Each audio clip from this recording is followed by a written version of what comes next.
What's up, everyone? So this video is a continuation of GNCA's video, which was called "We're Also Effed NVIDIA and Palantir, Global Surveillance, Pre-Crime Arrests, and AI."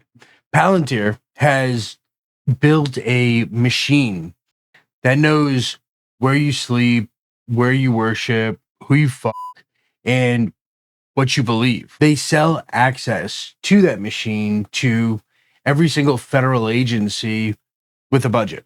And the actual legal system that's supposed to do things like protect you from this is already pretty much insulated from it.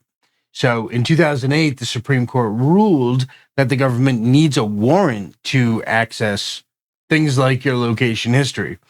Now, that should have been the end of it, but Palantir figured out a loophole. Now, they don't actually demand your data from places like telecom companies. Instead, they buy it from data brokers who already have it, from apps on your phone, mainly, and other things, but predominantly that's where it's going to come from. And the government argues that this is legal because the data was commercially available. And keep that phrase in mind, right? So the government is claiming that they can buy what they can't legally take.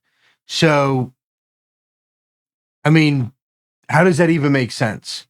Imagine, in my opinion, it would be like this, right? It would be like this example where you asked your neighbor if you could buy that really awesome garden gnome that they just got. And they said, no, screw you, it's mine. So you paid someone to go take it and then paid them for it. And the next day when your neighbor sees it and, it's in your yard and they say, hey, what the hell? You turn around and you say, hey, I didn't steal it from you. So it's okay. It was commercially available. So basically, this is what they invented. It was like a backdoor around the Fourth Amendment. And, since our Congress has less moral fiber than a 70-year-old hooker, they're basically getting away with it. Now, if you want to know how much data we're actually talking about, in January of 2025, hackers breached a company called GrapheneOS, and they stole 17 terabytes, which is like over 30 million location points from 3,400 apps. Dating apps, prayer apps, period trackers, like all kinds of crap like that, sitting in a poorly secured database that the government was essentially buying access to. And the FTC saw this and told Gravy to stop selling sensitive data, location data. And they caved, but they carved out an exemption. And that's like national security, right? Or for law enforcement, which is always the exemption. The same data that the FTC basically said was way too dangerous for commercial use is just fine for feds to buy. Basically openly admitting that the rules don't apply to them. And, ICE has a facial recognition app called Mobile 40. And Congressman Benny Thompson basically showed that agents are told biometric match is a definitive determination of a person's status, and that they, quote, may ignore evidence of American citizenship, including things like birth certificates, right? So, like, imagine you're standing there with your birth certificate, which is the document that your parents got when you were born, the one that's been valid your entire life, and some agent looks at his phone and says, no, my app says that you're not a citizen. And, you show him the paper and he shrugs. The phone outranks your paper in that case. Paper please would be kind of a come up. Now, Robert Williams found out the hard way, who was also an American citizen from Detroit, who got arrested in his driveway in front of his wife and his daughters over facial recognition matches that were wrong. And the technology had basically failed, and they arrested him in years. And there have been at least 6 different more wrongful arrests that were basically perpetrated by AI and executed by humans who apparently are, more robotic than the AI that told them to go and arrest these people to begin with, because they didn't do any investigation whatsoever into the accusations that were levied. There were people who were like misidentified. They were the wrong height, weight, eye color, like all these different things were off. They didn't do any investigation. So the point is today, we see it like as activists who are getting, messed with and getting hit. And it's like, the government's messing with them because they have politics that they don't like. But tomorrow it could easily be you or me for any other reason. Infrastructure doesn't actually care who you are or who it's pointed at. The system doesn't know between, activists and homeschoolers or people who go to the wrong church or whatever. The machinery gets built in that case, and the only thing that actually changes is who's at the controls, and that changes every 4 years. The one thing that kind of stays constant is the controller level people that actually really run those systems, that are the string pullers, right? And 2025 was really kind of the year Palantir was the Pentagon's chief data officer, the guy deciding who gets to access things like military data. And now he's Palantir's senior counsel. And they basically write the rules, and then they get to cash out. It's on their LinkedIn profiles, and they're proud of it. So in June of 2025, 10 Democrats sent a letter, because that's how many of them it took to write one, basically calling Palantir's IRS integration a surveillance nightmare. And that's what constituted as work for a politician is the division of labor. We all write a sentence, so we can have this fake opposition that's not even real. Anyways, they were talking about in the letter how sharing taxpayer information was a felony, like they don't all insider trade. But Palantir said that they're not building a master database, so we're good.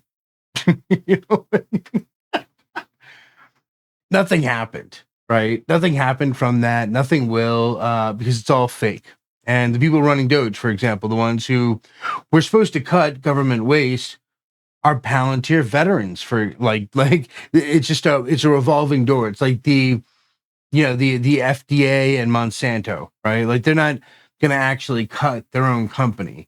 The letter was theater. It lets one side of the uni party basically say that they were trying to do something while they cash the same defense industry checks that they're fake fighting against. So this is how it works, right? Like Palantir grew under Obama, it expanded under Trump, it got bigger under Biden, and now it's under Trump again. You notice how under none of them was it oppressed, or it flourishes regardless. And that's how you can kind of see the true beast that is the corrupt government that we have. 4 administrations, right? Both parties, continuous growth across the entire thing. There is no opposition party, right? There's a surveillance party, and then there's all us. And even Palantir's own people, know what it's become. In May of 2025, 13 former employees, the engineers who wrote the code, not, competitors or activists, signed a public letter. Early Palantinians understood the ethical weight of building these technologies. These principles now have been violated. They walked away because they couldn't look at what they were creating anymore. If you're waiting for someone on the inside to stop this, they already tried and they lost. So that's not going to happen. It's not an option. And your state can't save you either, right? December of 2025, an executive order created a federal task force to sue any state that tries to regulate AI in any way. States that don't fall in line lose $42.5 billion in the broadband funding. The feds really are kind of building the surveillance machine right in front of us. They're kneecapping anyone that tries to put guardrails on, including state governments. You can't vote your way out of something like this. Palantir kind of transcends all those administrations that we were talking about earlier. It operates completely outside of public oversight, and it's woven into infrastructure that would take years to replace. But you can take responsibility for your own security in many ways. You could start off by doing things like not making it so easy, right? Like stop assuming that every no logs VPN is lying until proven otherwise, right? Like a lot of those are lies. In 2007, PureVPN, for example, handed logs to the FBI despite claims that they kept none. IPVanish did the same thing with Homeland Security. When Swedish police raided Mullvad with a warrant in 2023, they left empty-handed because the data didn't actually exist.